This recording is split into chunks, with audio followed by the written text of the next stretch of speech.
Que o Brasil precisa se desenvolver mais, todo mundo concorda. Mas um estudioso da questão racial brasileira vai além. O desenvolvimento do país precisa ser feito a partir de sua realidade étnica. A ideia de crescimento deve levar em conta o potencial humano de 60 milhões de brasileiros, negros e mestiços, que estão fora da produção, mas têm força e talento para ajudar na construção do Brasil. É o pensamento do economista Hélio Santos, que nas últimas décadas tem se dedicado ao estudo das questões étnicas e da desigualdade social no Brasil. Ele é o nosso convidado desta noite no Roda Viva, no mês que é marcado pela afirmação da consciência negra. Mineiro de Belo Horizonte, militante do Movimento Negro, Hélio Santos é doutor em administração e mestre em finanças pela Universidade de São Paulo. É professor das universidades São Marcos, em São Paulo, e Santana, na Bahia. Foi fundador-presidente do Conselho de Participação e Desenvolvimento da Comunidade Negra do Estado de São Paulo em 1984. E desde 96 coordena o GTI, Grupo de Trabalho Interministerial para a Valorização da Comunidade Negra no Ministério da Justiça. Suas ideias sobre problemas raciais e desigualdade social estão reunidas num livro que ele escreveu como proposta de caminho para o Brasil. A busca de um caminho para o Brasil. No início do livro, Hélio Santos diz que o que se busca é dar ao negro a justa importância que não lhe é dada por desconhecimento e também por racismo. No Brasil, os preconceitos são camuflados e têm 1000 caras, cada uma delas com um disfarce diferente. De todas as questões nacionais, nenhuma outra é mais dissimulada que a racial. O negro não está ausente apenas dos meios de comunicação em geral. Ele também não comparece como uma entidade importante da vida nacional. Contexto coloquial e bastante informação, Hélio Santos faz uma análise histórica das disparidades étnicas no Brasil e conclui que a desigualdade social é explicada pela desigualdade racial. O livro é resultado de 10 anos de um trabalho acadêmico que chama a atenção para as consequências de mais de 3 séculos de escravidão no Brasil. Mas o livro não coloca o racismo apenas como objeto de denúncia. Ele reúne dados e estatísticas que revelam o tamanho e a cor da miséria no país. Metade da população brasileira é de negros e mulatos, em sua maioria sem acesso a ensino de qualidade e ao mercado de trabalho. Vítimas de racismo e dissimulação, esses brasileiros vivem um círculo vicioso que pode ser visto como raiz dos nossos problemas sociais. Quebrar esse círculo vicioso é a proposta do professor Hélio Santos em busca de um caminho para o Brasil. Para começar, o Brasil precisaria se enxergar como realmente ele é.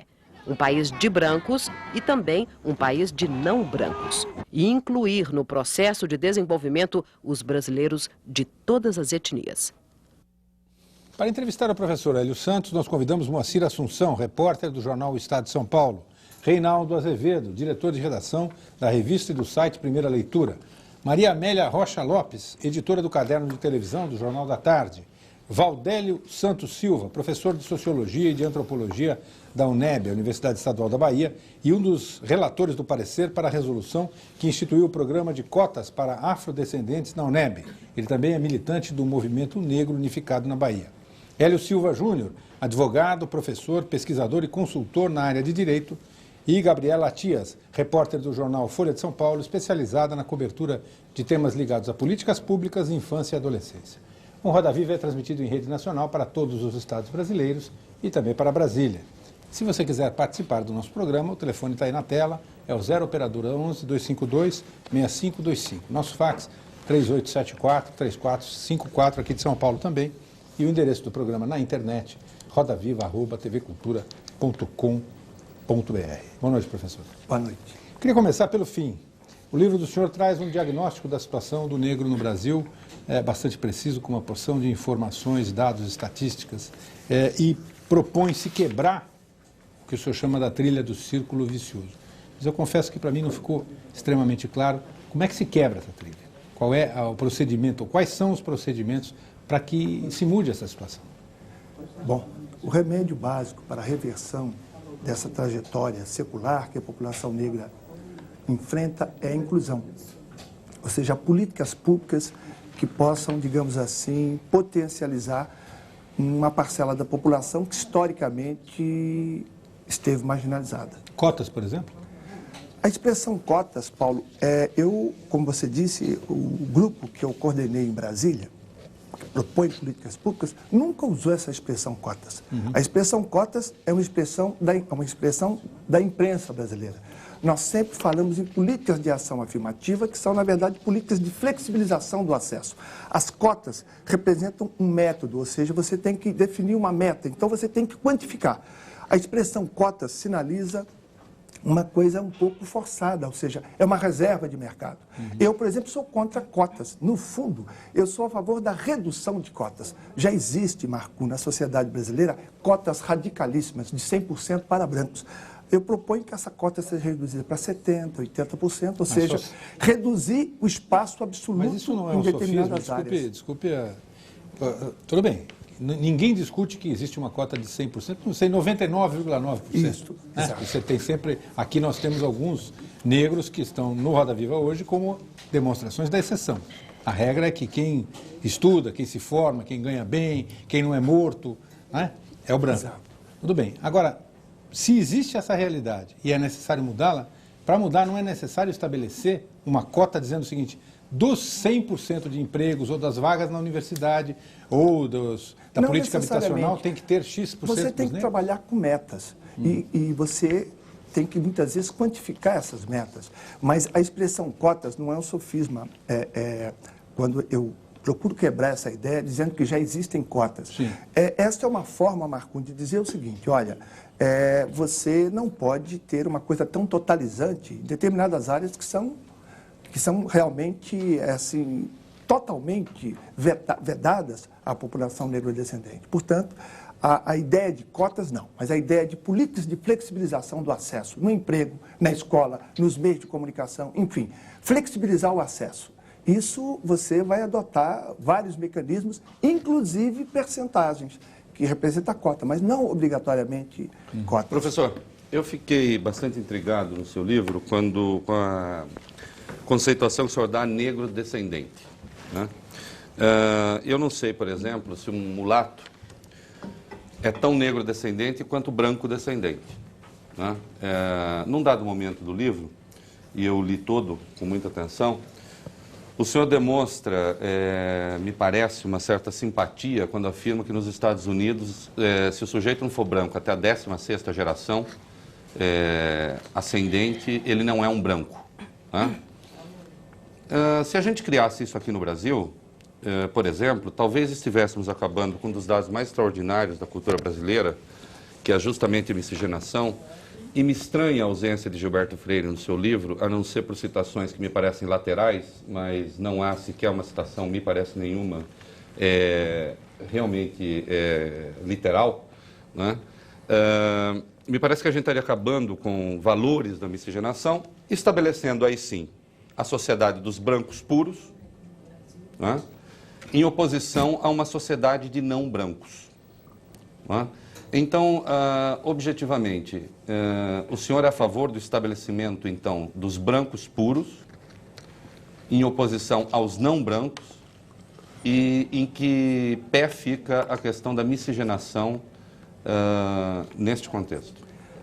Como você viu, Reinaldo, o livro tem quase 500 páginas. Em momento algum, você falou em simpatia.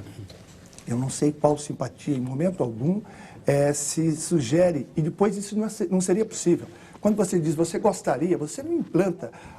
O Brasil foi colonizado é uma colonização ibérica. Consequentemente, isso eu cito um exemplo dos Estados Unidos. E depois a miscigenação é um valor positivo. Eu não vejo por que citar Gilberto Freire quando eu não cito vários outros autores. Aliás, a metodologia do livro, Reinaldo, eu tento fugir do academicismo. Como você sabe, eu sou um acadêmico.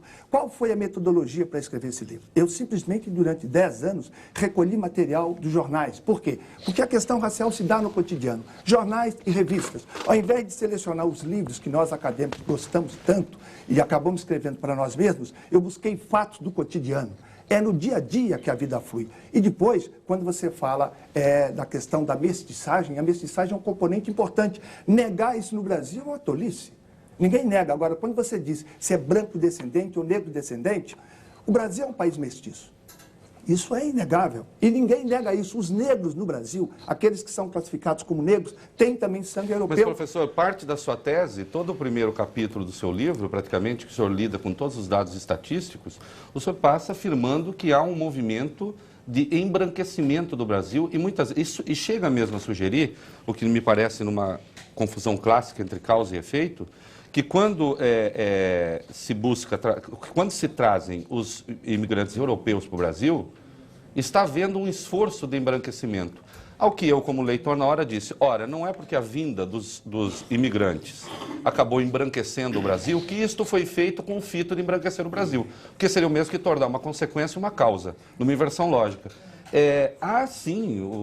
Enfim, poderia aqui citar trechos, posso pegar se for o caso, mas tornaria a coisa aborrecida, em que fica claro que parece que há um esforço das elites brasileiras em embranquecer o Brasil. Sem dúvida alguma. Agora, isso é clássico. Vários autores, teses, dissertações... Mas o que é embranquecer o Brasil? Então me explica. O embranquecimento é simples. Em 1872, no primeiro censo feito nesse país, 2/3 da população não era branca.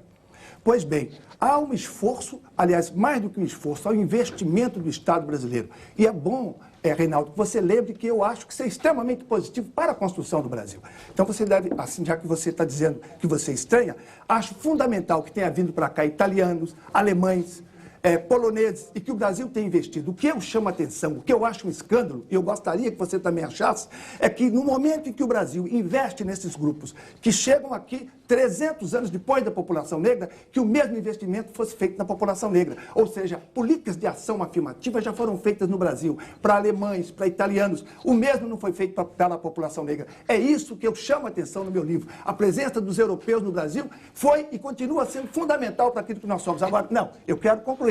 O que eu gostaria é que você pensasse nisso. Por que é que se investiu na colônia alemã, investiu dinheiro, investiu um volume significativo? Não foi para embranquecer o Brasil. Não foi para embranquecer. Agora, professor Hélio, o importante é que não foi para embranquecer o Brasil. Seria bom que você lembrasse. Olha, Hélio, você fala que é importante a vinda dos europeus. Você não diz isso. Então não sugire em momento algum que há, por exemplo, o racismo às avessas. Só falta você colocar isso. Porque aí eu vou, mais uma vez, desmistificar. Aliás, o livro tem um subcapítulo que diz desse conceito novo. Racismo às avessas. Professor, não acontece o que eu não disse. Tudo bem.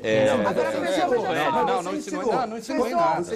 Vamos falar agora de política afirmativa, porque não dá para reduzir essa discussão à cota. Se a gente está falando de política afirmativa para incluir os negros na sociedade, como o Brasil é um país que tem muitos pobres, esse conceito fica meio misturado. Muitas vezes as famílias negras também são as famílias pobres, que sofrem não apenas pelo racismo, mas pela falta absoluta de recursos.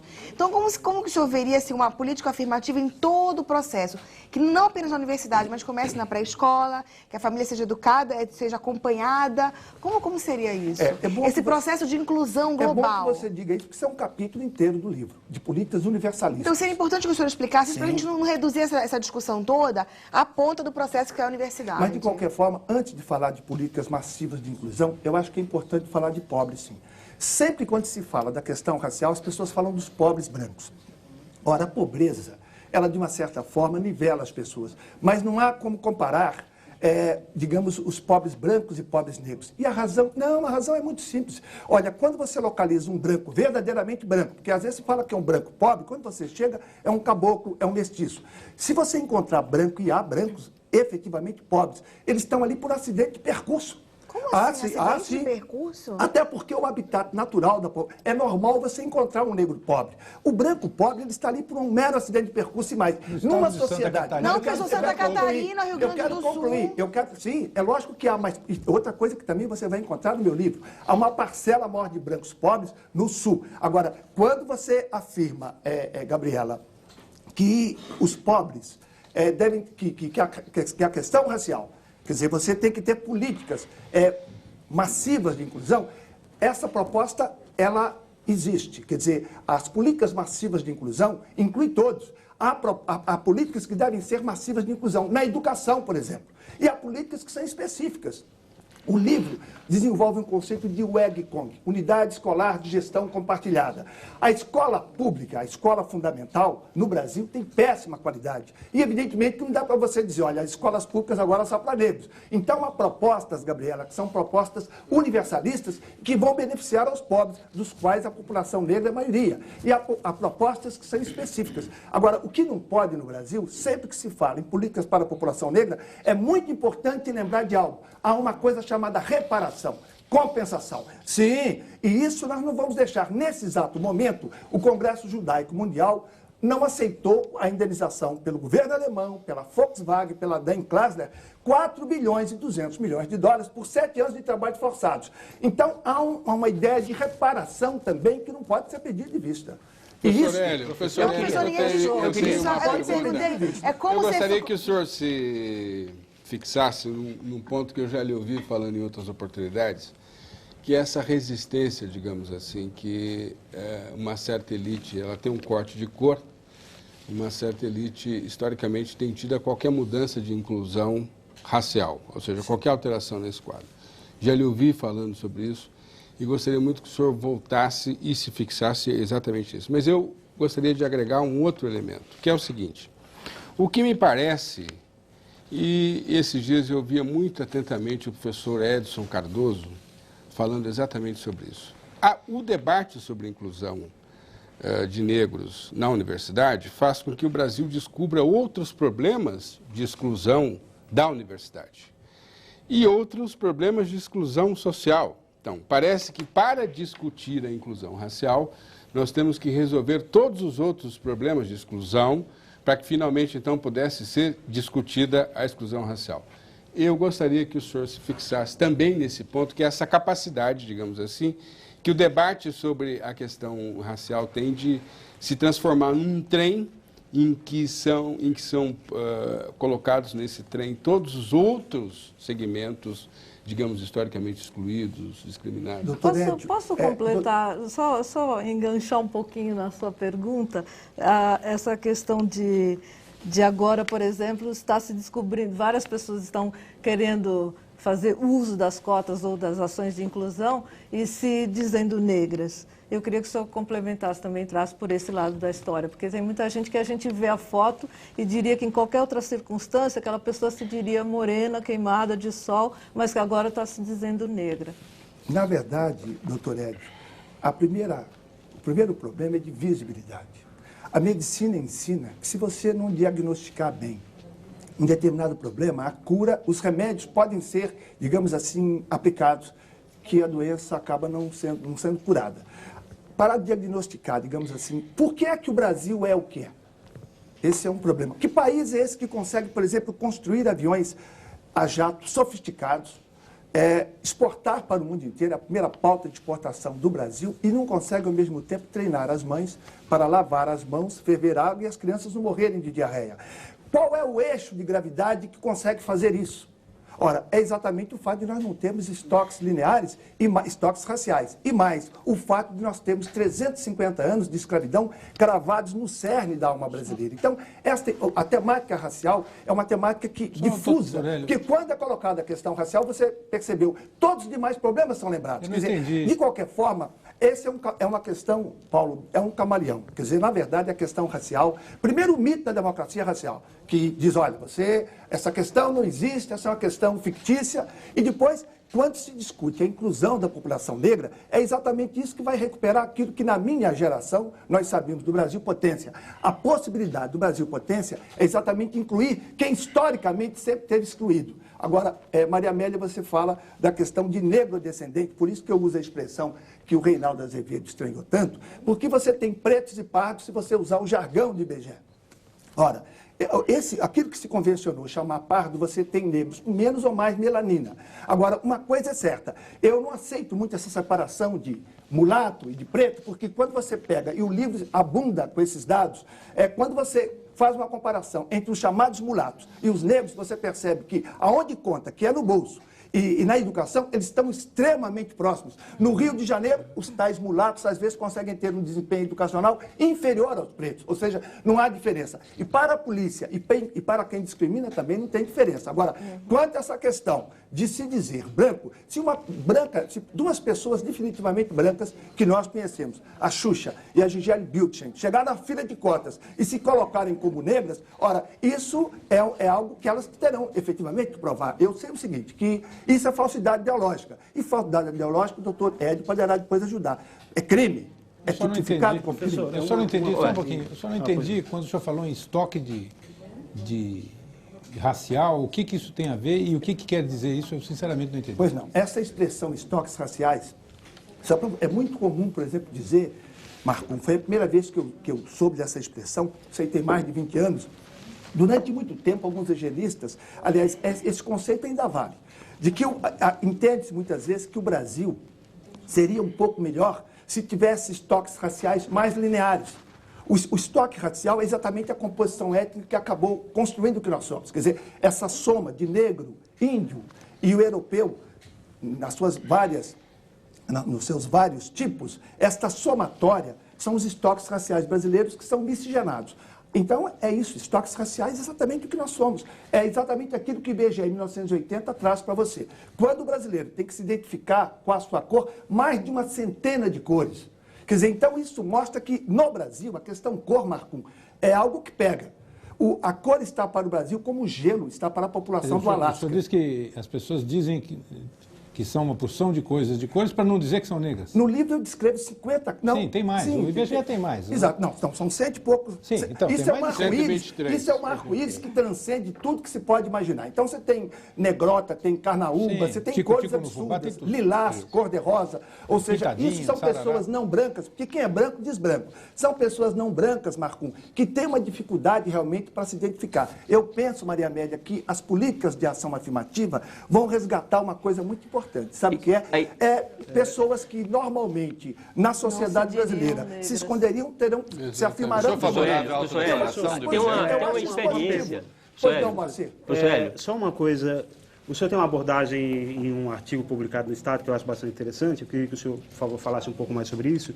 Que é o seguinte, o senhor faz um paralelo com um esporte muito popular no Brasil, o futebol, e que nós somos uma potência, inegavelmente uma potência mundial. E diz que o Brasil não tem nenhum prêmio Nobel, nenhum físico prêmio Nobel.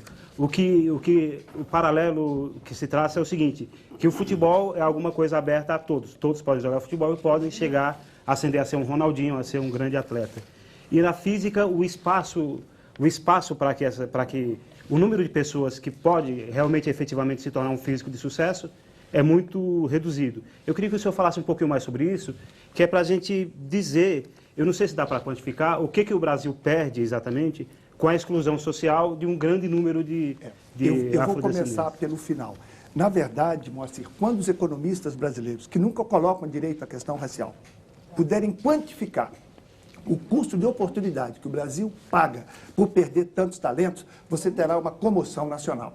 Essa ideia do Prêmio Nobel é uma ideia que eu tomo emprestado de um dos maiores físicos brasileiros, que é o professor Glenn Gruber, da Universidade de São Paulo. Ele diz o seguinte, por que é que o Brasil nunca produziu um prêmio Nobel em física? E, no entanto, já foi campeão do futebol. Quando ele escreveu esse artigo, o Brasil tinha sido campeão 3 vezes. Na verdade, o futebol, muitas pessoas, para o físico, nem Gruber, isso não é assim. E nem para mim. O futebol não tem laboratório de várzea. O futebol é uma atividade que requer inteligência, muito senso de oportunidade, velocidade. Ora, o que acontece é que quando você vai selecionar os físicos, você trabalha com um grupo estritamente pequeno, e aí nós imaginamos que aquilo é mérito. Mérito de pessoas que tiveram todos os investimentos que se pode ter na vida e chegaram à USP. Como no futebol há uma democratização para selecionar as pessoas, evidentemente que emerge os melhores. E é por isso que nessa disputa acirradíssima que é o futebol, o Brasil tem dado certo, porque o futebol é uma das poucas áreas, juntamente com a música, em que há alguma democracia. E não é por outro motivo, que é no futebol e na música que há mais negros. E mais, e não é por outro motivo, que a música e o futebol brasileiro são as únicas duas coisas, a música e o futebol brasileiro são as duas coisas mais conhecidas, atestam o padrão do Brasil de excelência no exterior. Professor, portanto, não é porque o futebol não precisa de investimento, não? Eu queria confirmar, queria concluir, Moacir, dizendo que o Brasil tem que permitir aproveitar os talentos em todas as áreas. Quer dizer, não é que há o risco da universidade perder qualidade. A universidade pública brasileira já não tem qualidade hoje, exatamente porque ela não dá conta de pensar o verdadeiro Brasil, porque ela não conta com todos os talentos. Eu queria fazer uma pergunta, por favor. Pois não, Valdério. Eu queria retornar àquela discussão a respeito do embranquecimento do Brasil, porque o senhor Reinaldo tinha colocado essa questão de uma forma assim, bastante enfática e acho que é necessário acrescentar assim, algumas coisas.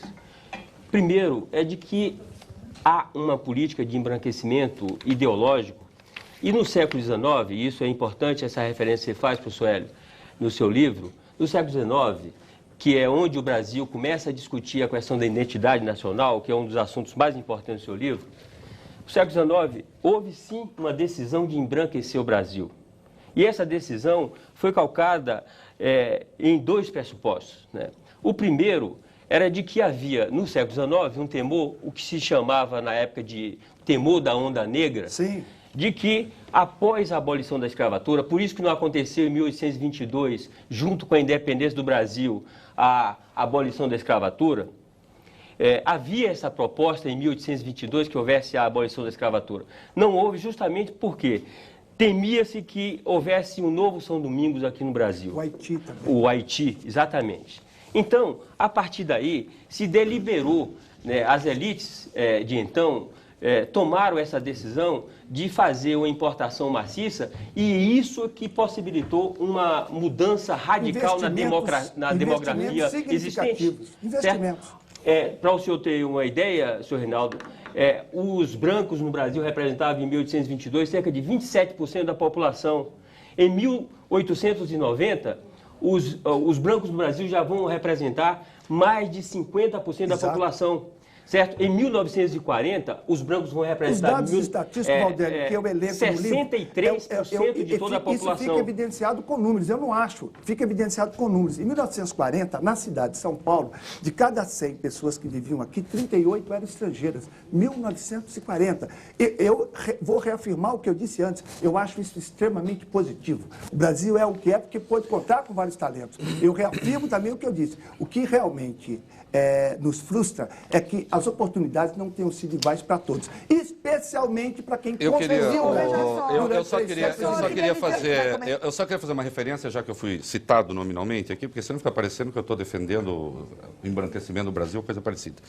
Eu desconheço, e me perdoem, desconheço uma obra de referência que sustente, o senhor me perdoe, esse ponto de vista que o senhor acabou de expressar, de que houve a política deliberada com medo, eventualmente, da haitização do Brasil. Até porque, convenhamos... A dissertações e teses... Professor, dissertações não, se o senhor me citar uma, eu procurarei ler com atenção. No escravismo colonial... Não, li o seu livro com atenção. Então, li o seu livro com atenção, inclusive corrija um erro que tem na página 71, por favor.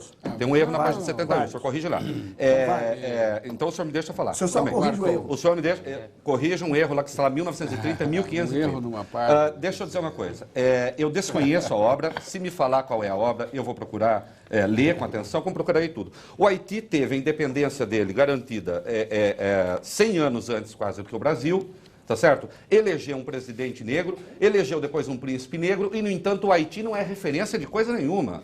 O Haiti é referência de uma ditadura sanguinolenta, horrorosa, uma das últimas a cair. Aliás, vive ainda uma ditadura lá, ou não? Imagina, ele quer professor Hélio, eu vou discutir algo mais importante.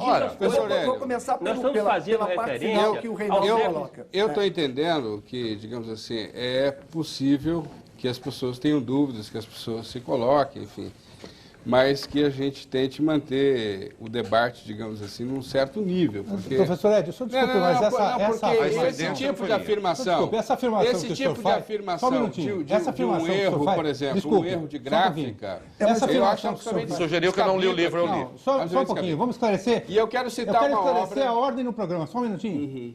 Quem pode fazer esse tipo de avaliação sou eu.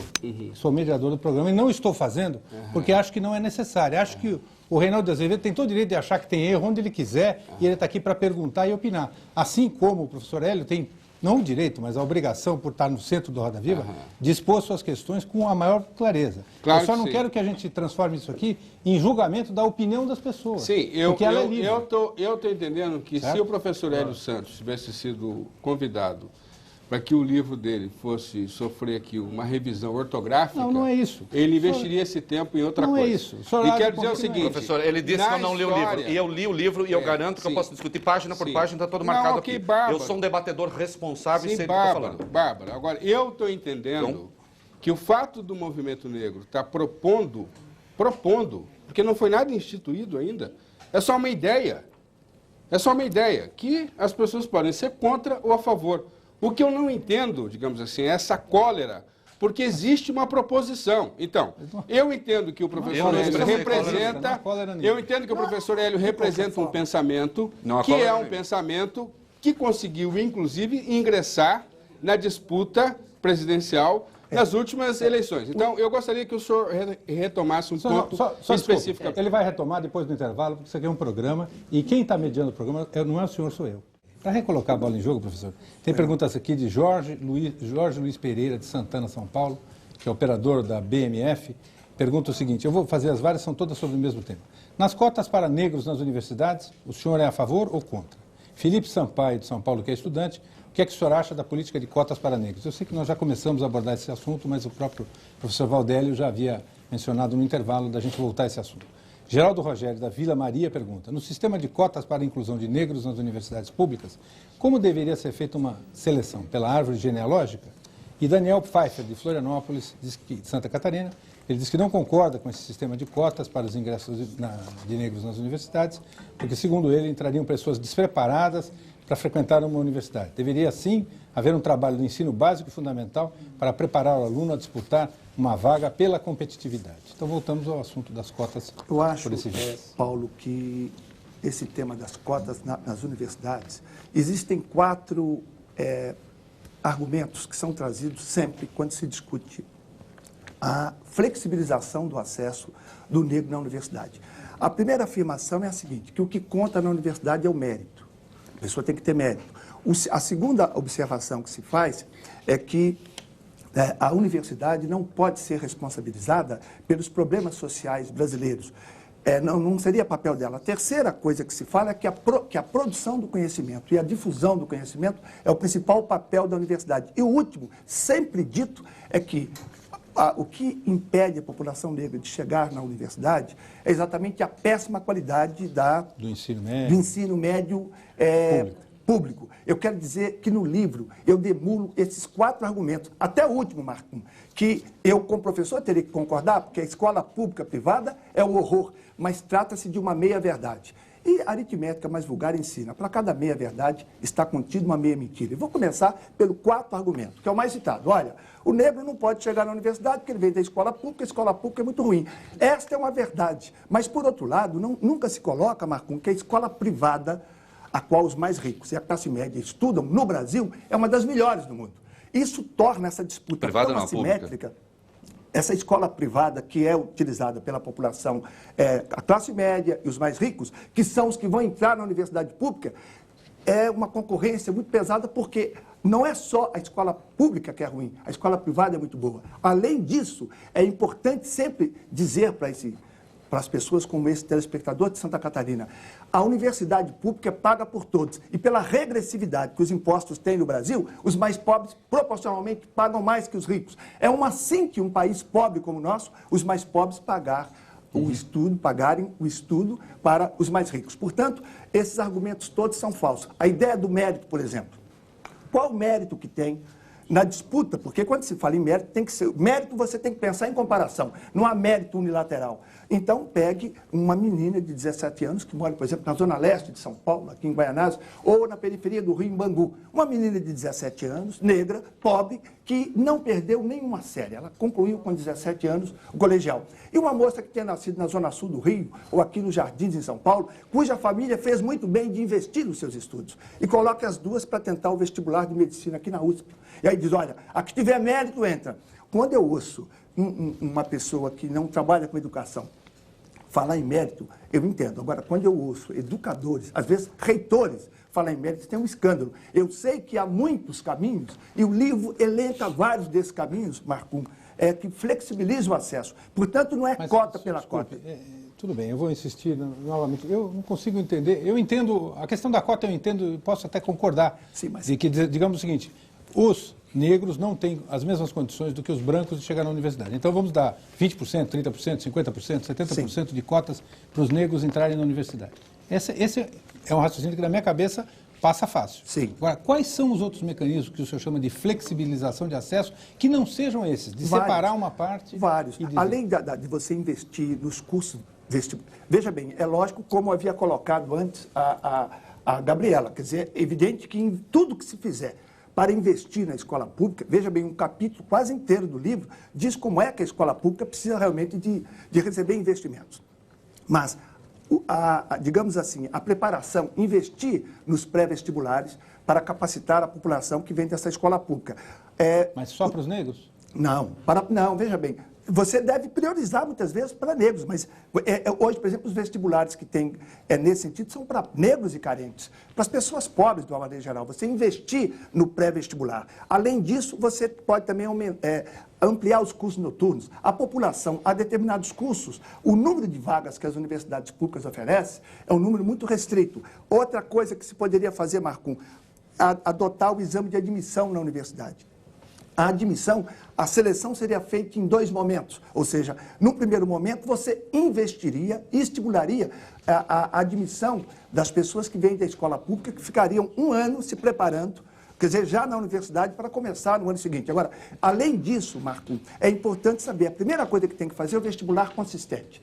Você não pode pegar pessoas que vêm de mundos distintos e colocarem para disputar. O vestibular tem que ser consistente. O que é isso? Quem vem da escola pública terá que disputar com a escola pública. E não me fale em perda de qualidade. Pessoal, porque isso não é verdade. Eu ouvi uma ideia interessante sobre cota. Eu queria só que é a mesma coisa, Paulo. Eu só quero esclarecer, sinceramente.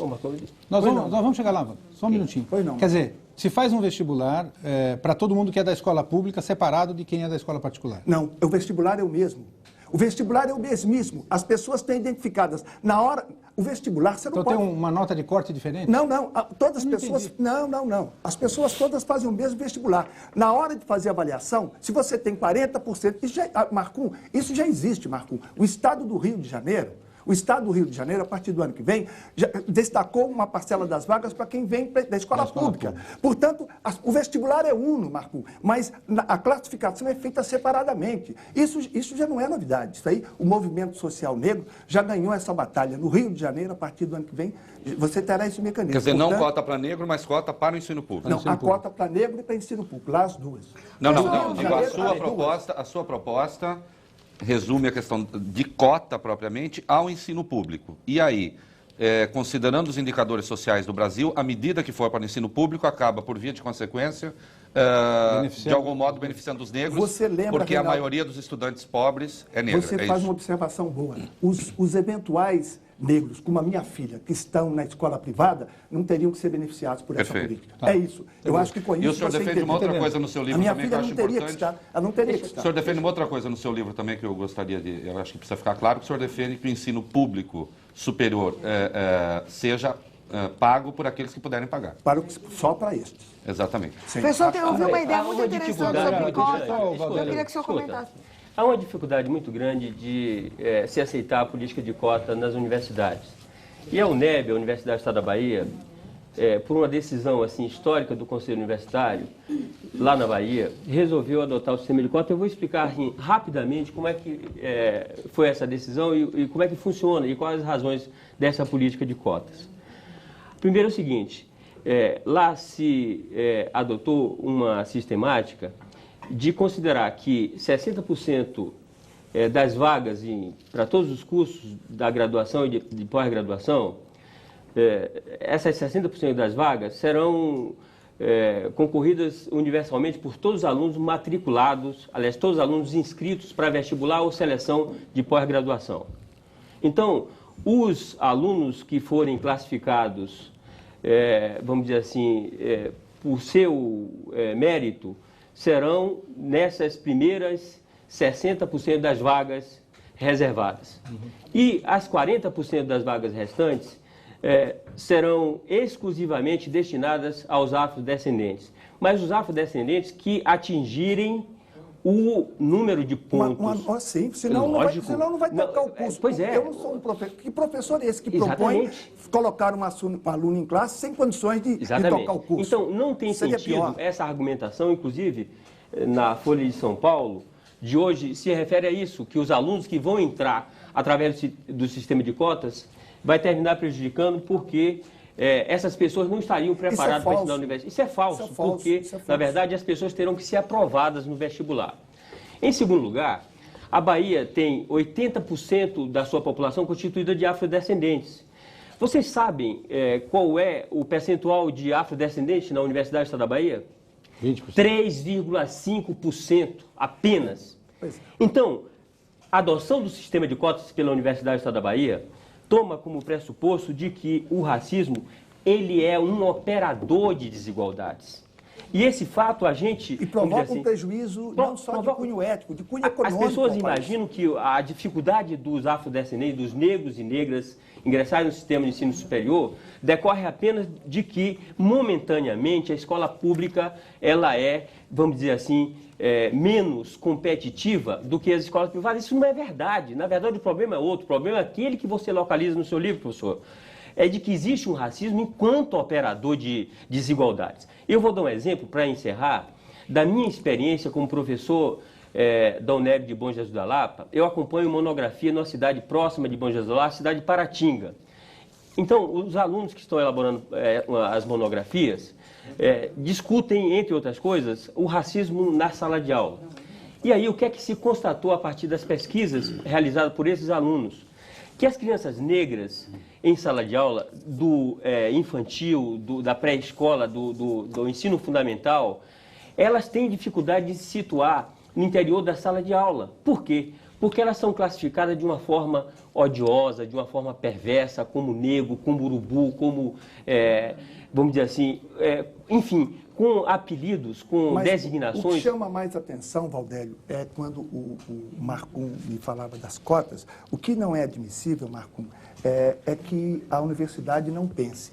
Você vai encontrar, padeiro faz pão, jardineiro cuida de jardim. Não é possível que intelectual não pense. O que nós não aceitamos é que a universidade tenha sempre uma resposta linear. Olha, assim não dá. A universidade não inova. Todas essas sugestões que eu te dei, e há um elenco maior, são ideias do movimento social negro, e os reitores das universidades públicas têm, digamos assim, de uma forma muito incisiva, têm se negado a discutir. Portanto, eu penso o seguinte, Marcum, isso é que é fundamental para todos os telespectadores da TV Cultura saibam. As políticas de cotas não fará com que tenha dentro da sala de aula pessoas que não tenham condições de desenvolver o curso. Isso seria pior. Seria pior do que o negro estar fora. Então, isso é que é importante que todo mundo saiba. Aí depende, o que ele falou é muito interessante, depende de que política de cotas a gente está falando. O editorial da Folha hoje se coloca ao contrário, é uma política de cotas, sendo que disse aqui o professor da Bahia. Então, ele peço para comentar o seguinte sistema.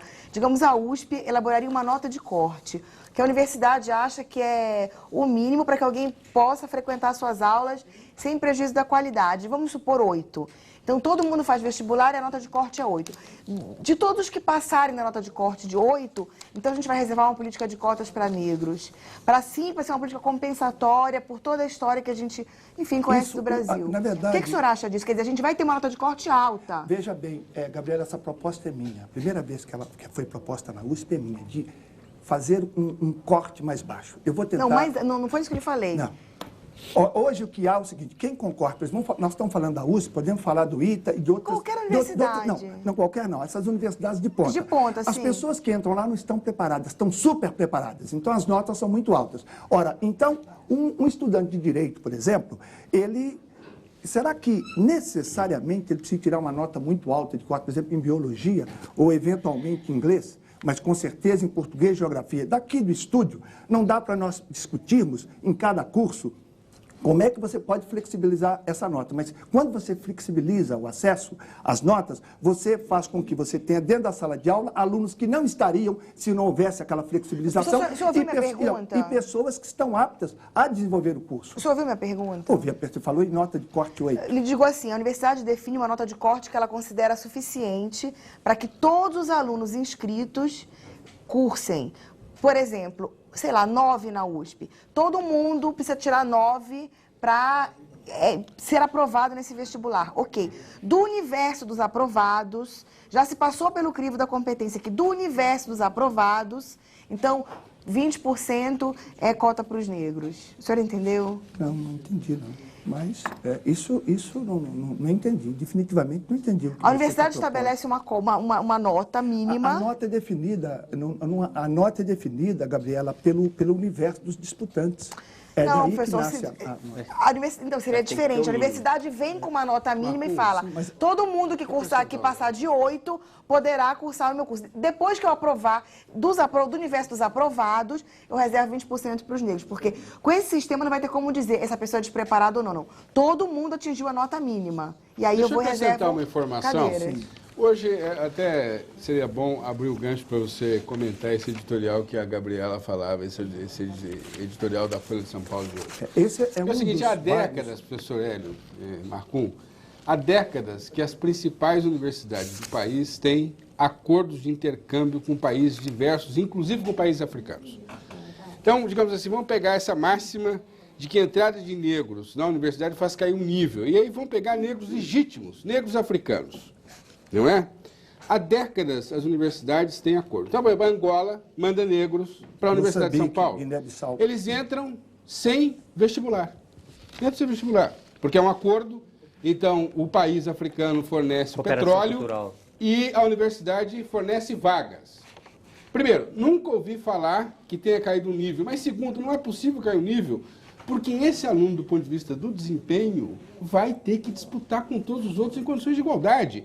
Flexibilizar acesso absolutamente não significa que você flexibiliza o nível de exigência do ponto de vista do conhecimento, do ponto de vista da habilidade que o sujeito adquire na universidade. Então, professor, eu gostaria que o senhor falasse exatamente sobre isso, mas especificamente num ponto que é o editorial da Folha hoje ressalta que é um equívoco, que é a ideia de cotas do PT, porque parece que agora qualquer pessoa, muitas vezes sem nenhuma informação, pode sentenciar esse tema, e cotas me parece que não seja exatamente uma invenção do PT. E se o senhor me responder, eu também vou agradecer. É uma observação muito boa, Edio, porque partido algum no Brasil, espero que assim entendam que são todos, nunca apostaram nas políticas de ação afirmativa. Repito, partido algum.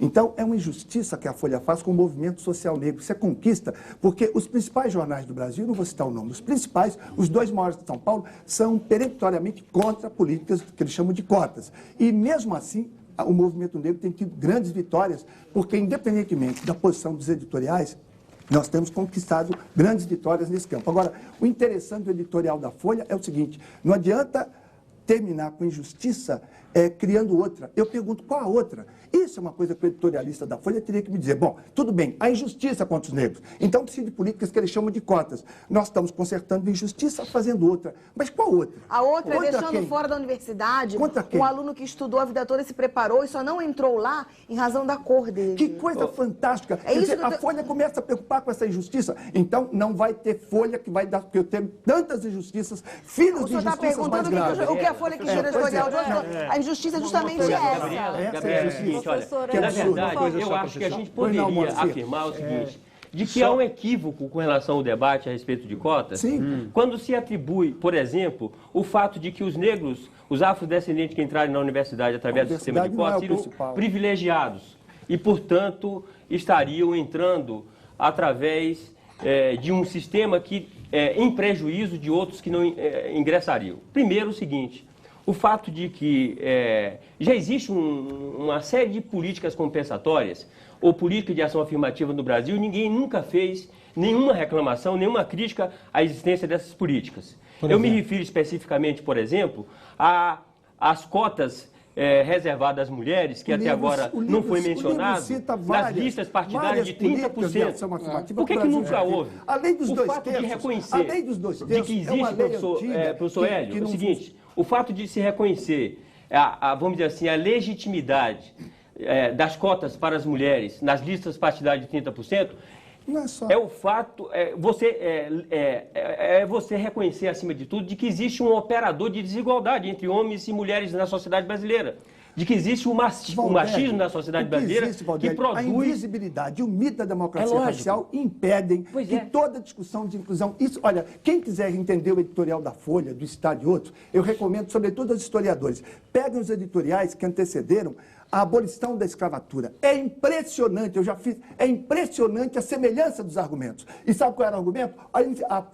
As pessoas perderão a sua propriedade, haverá o caos. Ora, diante disso, Valdélio, daqui a 30 anos, quando nós já tivermos implantado as políticas de cotas, e quando elas não existirem mais, porque elas não são para sempre, elas têm que durar um tempo só, nós vamos poder fazer análise desses editoriais. Professor Hélio, eu vou aproveitar então para sair um pouco dessa discussão a respeito de cotas. Só um pouquinho, na verdade, as cotas nas universidades, por favor. Eu queria sair do debate de cotas. As cotas para as mulheres aqui. Por favor, vamos as mulheres. Sinceramente. Por favor. Não, professor, é o seguinte, o senhor falou rapidamente aí da invisibilidade. E como eu trabalho muito diretamente com essa questão da televisão, eu gostaria muito que o senhor falasse um pouco sobre isso. A nossa televisão é absolutamente nórdica, somos louros de olhos azuis, 1,80 m de altura, não é? Segundo o padrão que a televisão mostra. Maria Amélia, eu te agradeço. Aí eu queria que o senhor falasse a respeito do seguinte. Porque o livro gasta umas 30 páginas ou menos falando sobre cotas, sobre políticas de flexibilização na universidade. Mas repare que é isso que está pegando. Então, isso que você está trazendo é tão importante quanto. Então, eu queria que o senhor falasse, que o senhor me dissesse, por exemplo, o que significa, por exemplo, Cidade dos Homens, Turma do Gueto, esses programas que renderam matérias e mais matérias em jornais e que trouxeram uma história, um jeito de viver, uma maneira de encarar seus problemas, trouxeram para dentro da casa da gente e que surpreendeu absolutamente muita gente, né? Quer dizer, os jornais deram páginas e páginas de espaço muito grande para isso. E eu queria que o senhor falasse sobre isso. Se isso começa a romper essa questão da invisibilidade. Eu queria aproveitar para colar uma pergunta aqui na Maria Amélia, para perguntar o seguinte, o senhor defende uma coisa que acho que é um componente perverso aqui dessa discussão, que é a introjeção do próprio negro, dos preconceitos, de toda a autoestima que lhe é atribuída, etc. E como enfrentar esse problema que, aparentemente, esses programas aí que a Maria Amélia citou, são uma tentativa de romper esse ciclo vicioso em que o próprio negro se sente inferiorizado e, como tal, ele não consegue competir em igualdade de condições. Então, acho que a pergunta acaba ajudando um pouco a complementar a pergunta da Maria Amélia. Essas duas observações que vocês fizeram são provavelmente tão ou mais importantes que essa discussão, não da educação em si, mas das cotas para a universidade. Você coloca bem, se alguém ligar a televisão, alguém chegar de fora, um estrangeiro, ligar a televisão brasileira e deixar sem som, ele vai imaginar que ele está na Suíça, na Suécia, na Escandinávia. É lógico que isso já melhorou muito. Foi pior. Isso é resultado também da nossa militância. Em relação digamos, a esse boom recente, eu acho bastante positivo, porque não é só a questão racial, é também a questão da televisão focar aquilo que realmente nós somos, e como se diz, e sem perder qualidade. Eu penso que nós estamos, apesar de toda essa visão pessimista que o início do debate tem, eu acredito que nós estamos prestes, Maria Amélia, a construir uma mídia revolucionária. Antes de discutir cotas, nós do Movimento Negro temos cometido alguns erros estratégicos. Nós representamos 75% da população brasileira. Então, quando uma sandália popular fala da beleza da mulher brasileira, faz um comercial com 9 mulheres, coloca 9 mulheres, todas muito bonitas, das 9, quase todas loiras, não coloca uma oriental, uma negra ou mestiça e uma negra. E, diante disso, digamos assim, não há, de nossa parte, uma reação, nós temos que, primeiro, Maria Amélia, nos colocar enquanto consumidor. E isso fará com que a televisão e todos os meios de comunicação entendam que nós somos também consumidores, apesar de sermos a maioria dos pobres. Quer dizer, quando eu falo da propaganda de uma sandália popular, não é propaganda de Mercedes-Benz. E isto tem um vínculo. Por que a autoimagem é importante? A questão da identidade, a construção positiva de identidade, Marcia, depende muito de como, desde cedo, você se enxerga.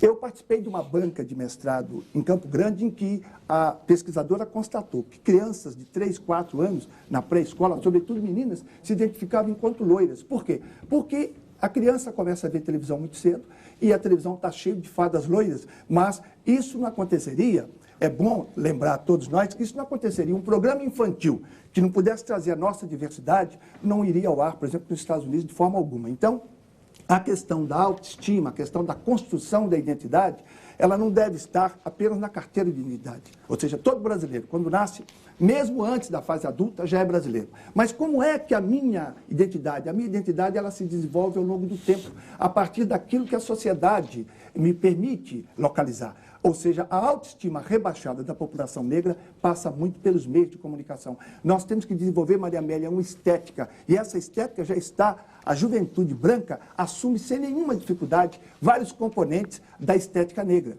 Então, eu sou otimista, eu penso que nós estamos, assim, num momento importante. Nós falamos agora de censo. De 1872 ao ano de 1990, a chamada população preta só vem decrescendo. De 1990 para 2000, pela primeira vez ao longo de 130 anos, cresce 1%. As pessoas vão dizer, Marcum, é pouco. 1% da população brasileira são 1.700.000 pessoas que se identificavam como pardos. Auto-identificados, né? Auto-identificados. É uma auto-identificação. São, portanto, pardos, pessoas que se classificavam como pardas, que se colocaram como pretas. Portanto, eu vejo que está, nesse momento, um sentido de reversão em função desse esforço que vem sendo feito, apesar de tudo. Professor Hélio, nós vamos fazer mais um rápido intervalo e voltamos já, mas eu queria deixar aqui um recado para o meu querido Reinaldo Azevedo, que vem de Flávio Borges, do Rio de Janeiro, que é professor, e diz o seguinte: existe uma obra que mostra que os políticos queriam embranquecer o Brasil e foi escrita por Garciela Azevedo, professora da Unicamp, chama-se Onda Negra e Medo Branco. Medo Branco, exatamente. Era isso que eu ia citar. Voltamos eu sugiro que ele leia O Escravismo Colonial, do Jacó Goreno. O programa que não devia ter intervalo, porque a discussão esquenta mais no intervalo do que quando a gente está no ar. É do lado bom, do outro lado ruim, né? O bom porque na discussão quente o telespectador em casa não entende nada, eu tenho que ficar aqui, às vezes, botando água na fervura. E é bom porque a polêmica é sempre importante. Eu vou cometi aqui um erro involuntário e vou corrigir. O livro Onda Negra, Medo Branco é de Célia Maria de Azevedo e foi publicado pela editora Paz e Terra. Portanto, quem quiser conhecer mais sobre o assunto, está aí uma indicação. Bom, estamos de volta com Roda Viva, esta noite entrevistando Hélio Santos, estudioso das questões raciais e da desigualdade social no Brasil. Nosso telefone está aí na tela, operadora 11-252-6525, fax 3874-3454 e rodaviva@tvcultura.com.br na internet. Só um minutinho. Pergunta de Sandra Vilela, de Santo André. O que o senhor acha que pode ou vai mudar para o negro no novo governo do país? Eu acrescentaria o seguinte: o senhor teve uma intensa participação no governo Fernando Henrique, né? O senhor foi participante de um grupo interministerial. O que é que o senhor conseguiu? O que é que o governo Fernando Henrique fez, se é que fez, pelos negros do Brasil? Eu acho que é importante, Marcum, quando você fala da intensa participação. Não, eu sou professor de 3 universidades privadas e, apenas fazendo uma correção na minha apresentação, eu trabalho na Fundação Visconde Cairu de Salvador. Então, trabalho em 3 universidades privadas. Trabalhei no governo Fernando Henrique em várias instâncias com pessoas da sociedade civil, ou seja, eu paguei para trabalhar. Chegava lá de manhã, participava de reuniões, fazia propostas e voltava para minha casa. Então, a minha participação intensa foi aí, sempre com uma visão suprapartidária. Então, o governo Fernando Henrique Cardoso, na minha avaliação, não materializou, digamos assim, as ideias que ele conseguiu gestar. Agora, é importante saber, Marcum, que há uma inércia de meio milênio. Você está presenciando aqui nos intervalos como é que esse tema é polêmico. Ou seja, se há um mérito do governo Fernando Henrique, é que esse tema foi colocado na agenda. Veja bem, os 4 candidatos a presidente, os 4, sem exceção, colocaram a temática racial. Então, essa conquista, o governo Fernando Henrique Cardoso permitiu que o movimento negro tivesse. Porque governo algum fará. E aí a pergunta da Sandra. O que é que eu espero? Há políticas importantes no governo que se instala, que são generalistas, que são bastante significativas. Eu digo no livro, Marcum, que quem quiser fazer algo importante para o Brasil tem que se especializar no óbvio. O sucesso do presidente Lula está muito aí. Eu pergunto, há algo mais óbvio que a fome no Brasil? Portanto, há políticas generalistas que são importantes. No que se refere, veja bem, no que se refere a tópicos específicos para a população negra, eu vou, juntamente com o movimento negro, investir, porque se espera que qualquer governo que sucedesse Fernando Henrique teria que avançar, porque as bases já foram colocadas. Tem uma forte base de organização no movimento negro, não tem? O PT tem a maior parcela dos militantes negros, tem vínculo com o PT, e mais do que isso, grandes quadros do movimento negro são parlamentares do PT.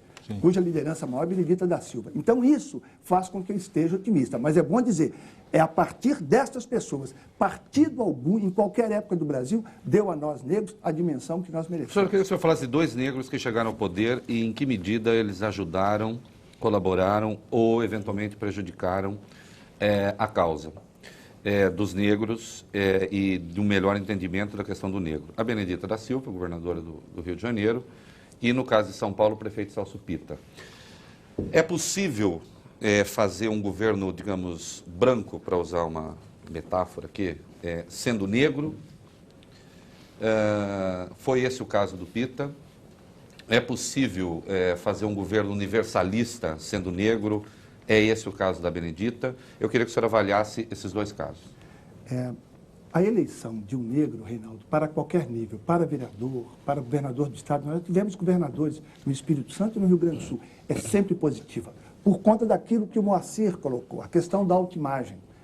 E eu penso que os políticos negros têm condições de desenvolver políticas universalistas melhores, precisamente porque a maioria deles vem de uma base pobre, é o caso específico da Benedita da Silva. E como você colocou, é importante dizer, o estelionato eleitoral que nós sofremos no Rio de Janeiro, repare que o Rio de Janeiro perdeu, Reinaldo, uma oportunidade histórica. Não é a rigor Benedita da Silva que precisaria de ser governadora, o Estado é que teria uma condição muito importante, elegendo a Benedita, que estava na condição de vice, porque eu tenho certeza que ela tem projetos e modelos de inclusão para aquilo que a incúria da abolição não cuidou.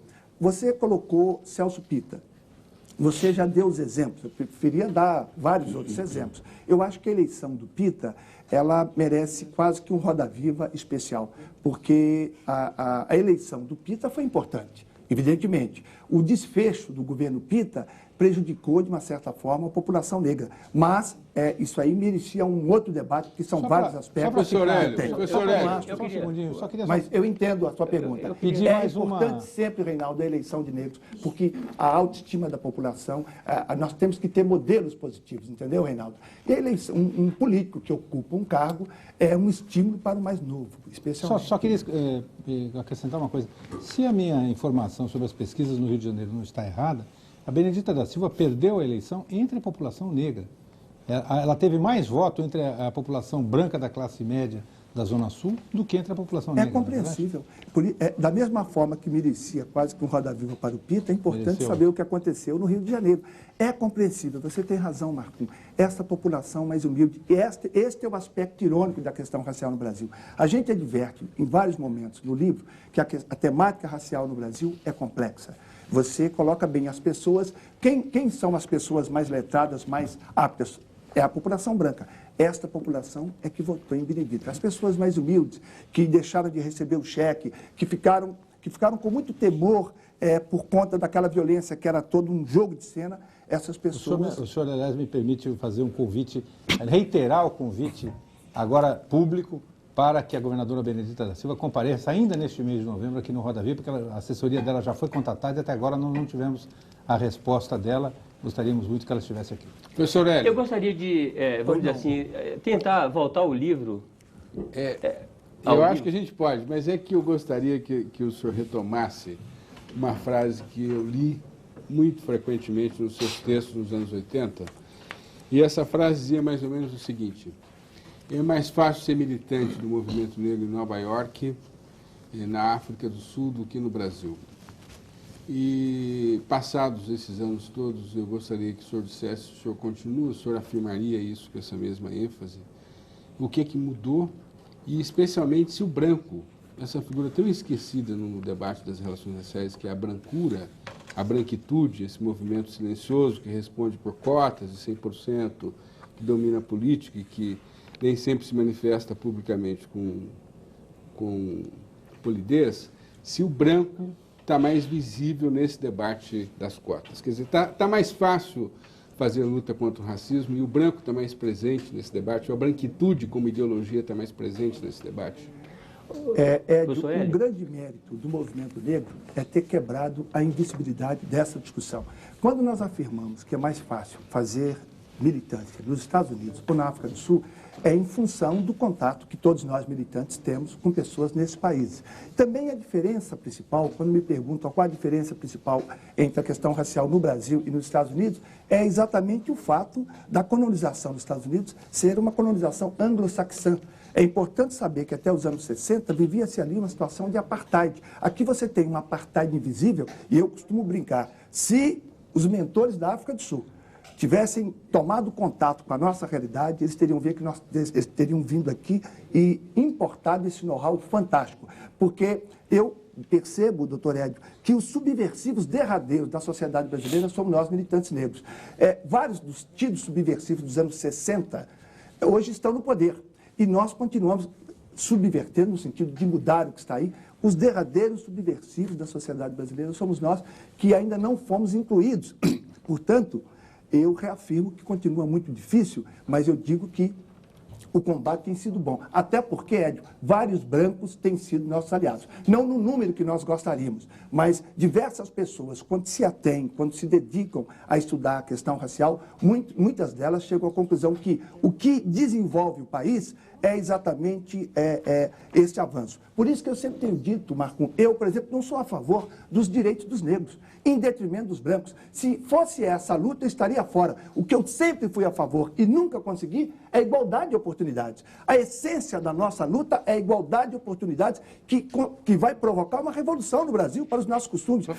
Eu não estou disposto a defender interesses de negros em detrimento de brancos. Agora, então, igualdade de oportunidades é o que nós queremos. Essa avaliação que o senhor faz do apartheid, eu não sei se é força retórica só, quando o senhor diz que se os brancos da África do Sul tivessem tomado contato com a realidade brasileira, eles teriam importado esse nosso modelo. É uma força de retórica, porque são anglo-saxões, não são ibéricos. E aí eu queria só um gancho rapidíssimo. O grande temor que eu tenho, sempre, na literatura militante, qualquer que seja ela, é que a justeza da causa, e é sem dúvida uma causa justa, ela acaba muitas vezes criando certas verdades que não são assim tão verdadeiras, né? Eu colhi no seu livro aqui, na página 237, o senhor afirma assim, aspas, a cultura ibérica, portuguesa e espanhola tem na dissimulação uma de suas mais definitivas características, fecha aspas. Mais adiante, o senhor diz, o Brasil não é a África, é pior, tem até um subtítulo com esse trecho, né? com esse nome. E lá adiante, na página, e antes na página 201, o senhor diz que apenas 10% da área cultivável no Brasil é efetivamente cultivada, o que absolutamente não corresponde à verdade. O Brasil tem mais de 40% da área cultivável cultivada. Mas há fonte lá, não há? Oi? Há uma fonte. Isso é citado nesse caso fonte. Não há fonte não, mas ainda que houvesse, o senhor pode consultar o que o senhor quiser, que realmente esse número o MST costuma trabalhar, porque o MST considera que a Amazônia e o Pantanal são agriculturáveis. O dia que isso aconteceu, o Movimento Verde chega lá e o Greenpeace se amarra à sede do MST e a gente vai ter uma luta muito interessante de minorias mobilizadas, né? Então, não é verdade. São dados que acabam... Essa coisa da África, em particular, me chamou a atenção. Eu quero ficar nessa... Porque se a gente pegar norte-africano, que tem as comunidades islâmicas, os países de cultura islâmica, aí a gente tem países negros, efetivamente, sofreram por conta da colonização europeia, uma colonização predatória, de caráter espoliador, sem dúvida nenhuma. Agora, há muito tempo, é o caso de Angola, que tem reservas extraordinárias de diamante e não sei o quê, há muito tempo que os problemas da ausência de democracia nos países africanos é um problema africano. Sim. Não é? Há um subcapítulo sobre a África, e eu digo que o maior problema da África são dois. Primeiro, acabar com os ditadores, depois controlar a AIDS. Portanto, você está dizendo o que eu reafirmo no livro. A ditadura... Alguns governantes... Mas então o Brasil não é pior que a África, como disse o livro. Sim. Veja bem, pior sim. Na verdade, meu caro Reinaldo, quando você diz que o Brasil é pior que a África, você teria que abrir a página e pegar o quadro da ONU, que mostra que, no campo educacional, o Brasil está muito abaixo do Lesoto, do Zimbábue, e tem um quadro com fonte, essa fonte é do Banco Mundial. Digo mais, a concentração de renda no Brasil, anote bem, Reinaldo, que isso é um dado do Banco Mundial. A concentração, os mais ricos no Brasil são mais vorazes que os mais ricos na África do Sul, do Quênia, do Lesoto. Quer dizer, então é pior. Agora, evidentemente, que olha, o Brasil produz aviões, que é um bem sofisticado, na África na África negra. Outra coisa importante, meu caro Reinaldo, porque você pensa coisas. Há uma separação muito grande dessa África islâmica e da África subsaariana. Pensando assim e não passando para o telespectador, ele pode ser mal informado. Então é bom que você saiba. Quando eu digo que a África é pior, eu mostro quadros com dados do Banco Mundial. Eu não acho nada, são dados. Então, de novo, só para não parecer aqui... Aliás, isso é um editorial da Folha de São Paulo. Só para não parecer aqui, só para não parecer e depois eu fico quietinho, uma coisa é a distribuição de renda, o senhor sabe muito bem, a concentração de renda nos Estados Unidos é quase tão grande quanto a concentração de renda no Brasil. A diferença é que os Estados Unidos têm um PIB de 10 trilhões e o nosso beira 1 trilhão. Então, evidentemente, o piso lá é muito superior ao piso daqui, o teto lá é muito superior ao teto daqui. O senhor mesmo, no livro, lembra, num dado momento, que o negro americano vive muito melhor, porque o branco americano também vive muito melhor. Mas eu falo mais, eu dou a causa disso. Se a gente considerar apenas o critério de distribuição de renda, nós vamos chegar à conclusão de que Cuba é melhor do que o Brasil. E Cuba efetivamente não é melhor do que o Brasil, só me perdoe. Mas eu não falo só em renda, eu falo em escolaridade.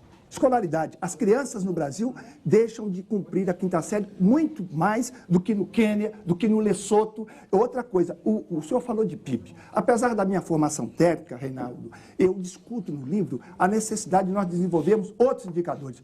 A ONU já inventou, que é o Índice de Desenvolvimento Humano. Não há um país africano que tenha um IDH superior ao Brasil. Pois é, mas aí que eu quero dizer... Existe? Então o senhor informa, porque senão fica parecendo que eu estou chutando. Se você fizesse silêncio, eu vou provar a você que o Brasil é pior que a África por aí. Mas você vai ter que permitir responder. Pelo IDH. Você vai ter que permitir. Pelo IDH. Reinaldo, agora você vai ouvir, você disse que não quer falar mais, mas esse vai te responder inteiro que o Brasil não é pior que a África. É bem pior. Quando você pega o Índice de Desenvolvimento Humano de todo o Brasil, e eu vou dizer para o telespectador, Índice de Desenvolvimento Humano foge dessa coisa de renda. Além de renda, considera a saúde e também a escolaridade.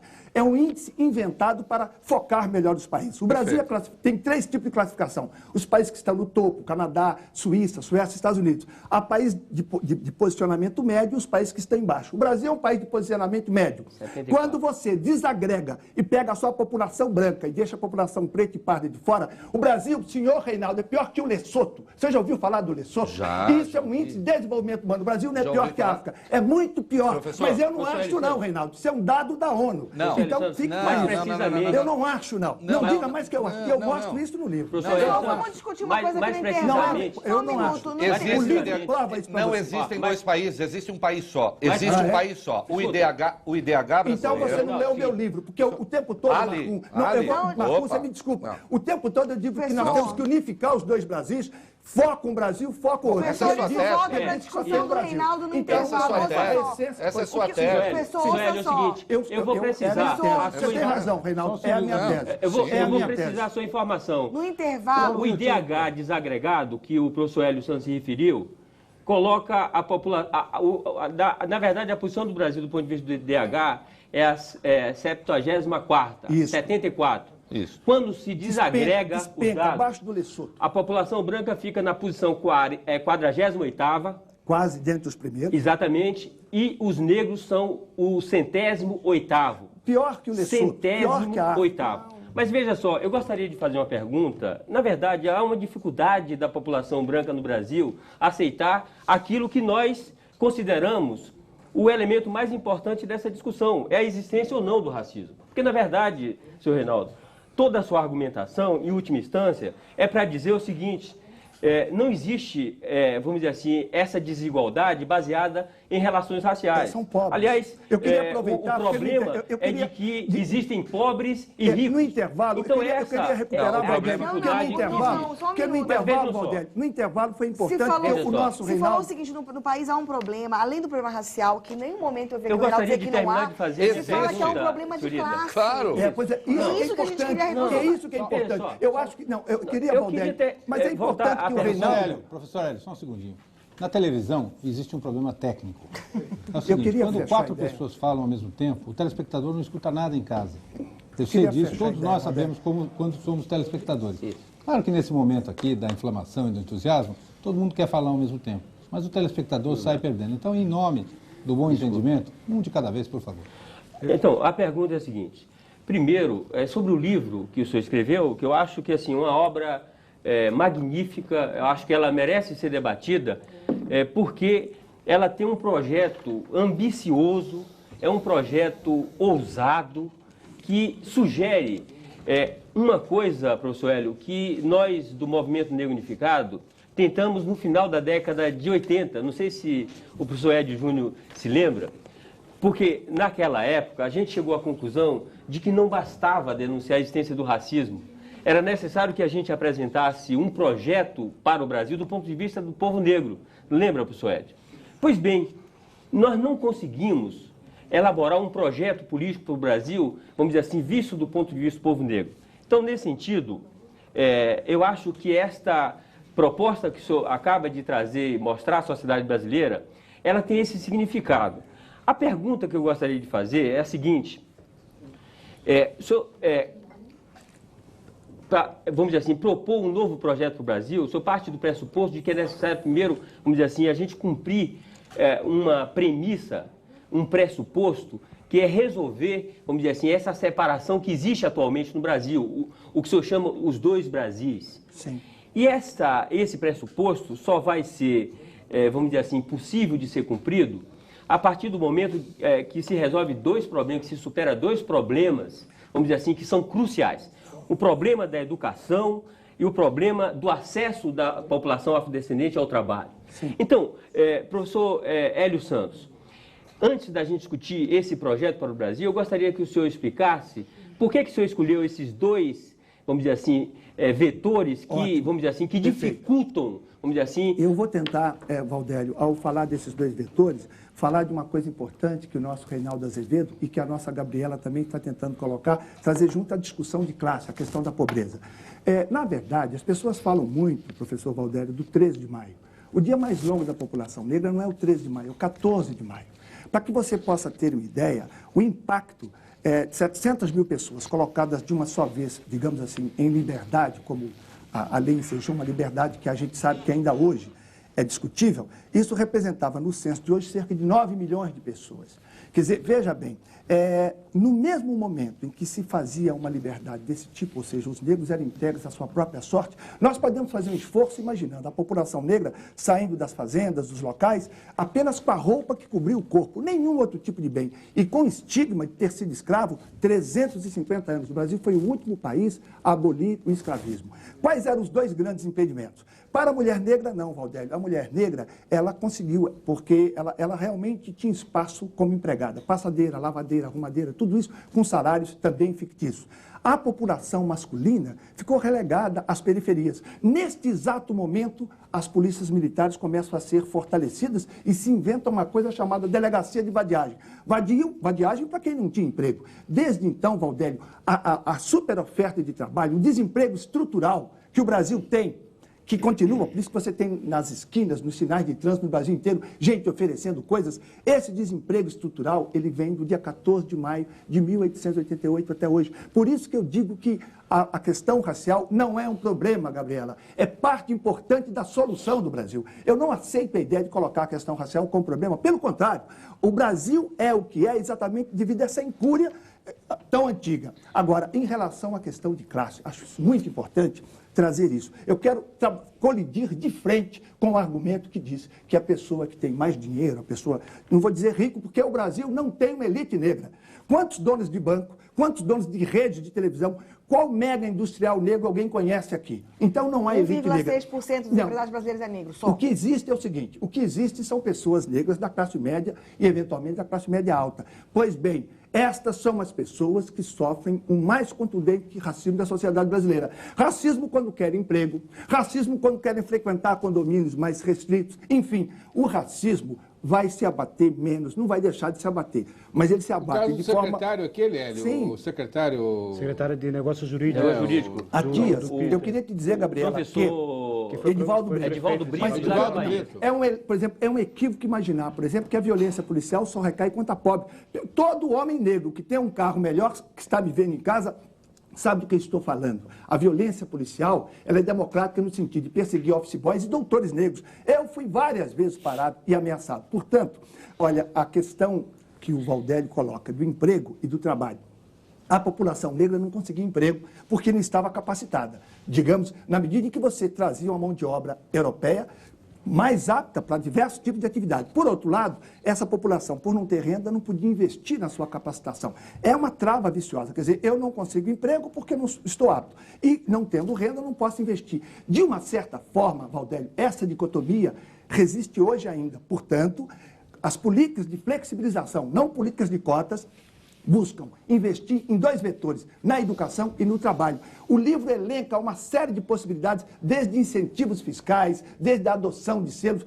São páginas e páginas que eu imaginei, meu caro Marcum, que eu fosse debater isso aqui hoje longamente, porque são coisas que a sociedade brasileira necessita, que o governo que está entrando talvez queira saber dessas ideias. É isso que eu queria saber. A possibilidade de comunicação entre as propostas que o senhor faz no livro e, vamos dizer assim, as declarações que têm sido feitas pelo novo presidente Luiz Inácio Lula da Silva, no sentido de, vamos dizer assim, resolver aquilo que o senhor chama o encontro dos dois Brasis? Eu penso que, na verdade, Valdélio, todas as propostas colocadas aí em relação à presidência da República eram muito parecidas. O que as torna diferente é a credibilidade das pessoas que estavam disputando. E eu acredito que o candidato que ganhou é aquele que passou uma mensagem mais possível de realizar muitas daquelas coisas.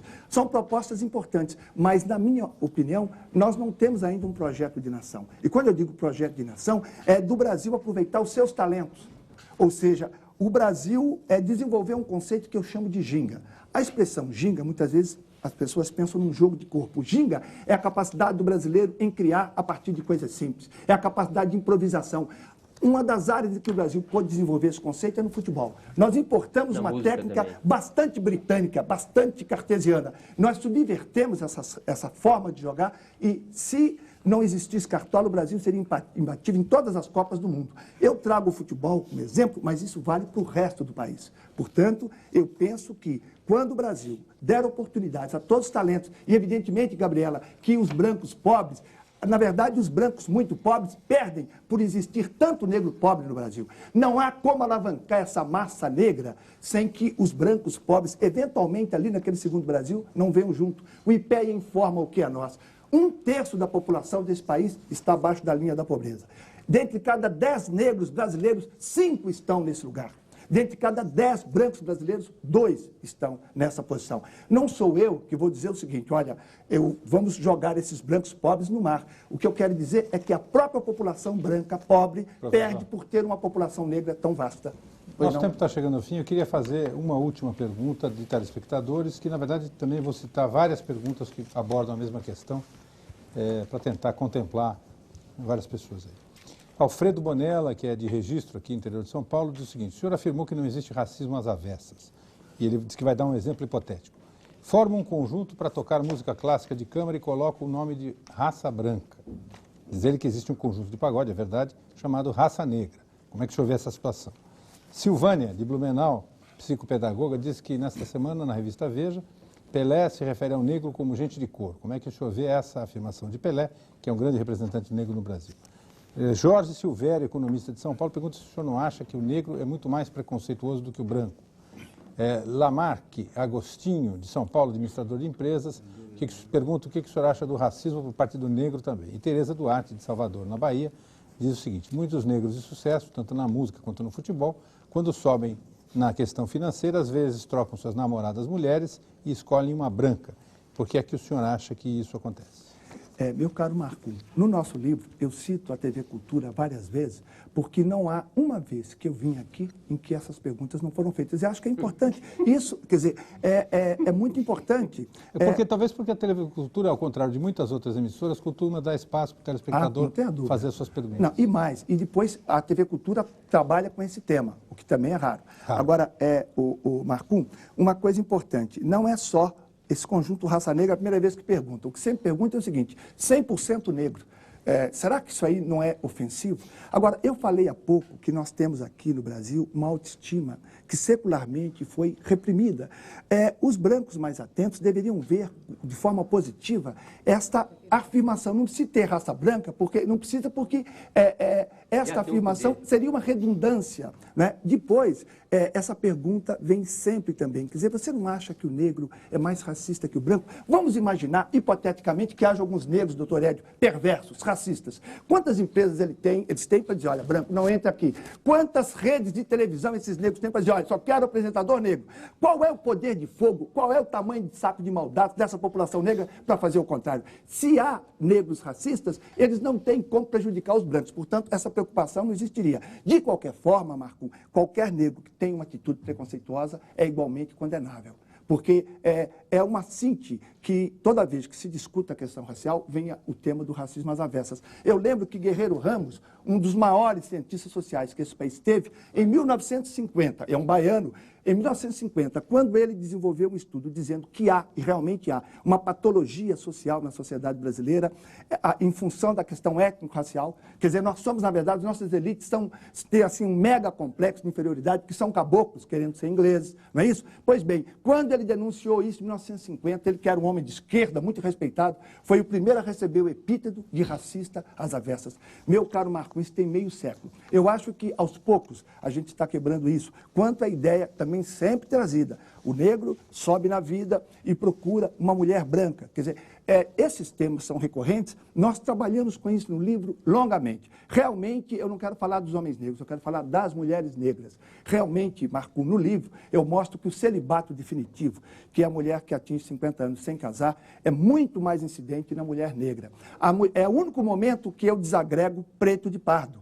O tempo todo eu agrego preto e pardo, que é a mesma coisa. Nesse momento, não, porque a mulher que rotula-se na sociedade brasileira como mulata, tem um desempenho, digamos assim, na área do casamento, muito semelhante à mulher branca. Não em qualidade. Evidentemente que a qualidade dos casamentos que as mulheres brancas conquistam é uma qualidade maior. Agora, o importante é que nessa estatística, esses dados eu pego do estudo da socióloga Elza Bercor.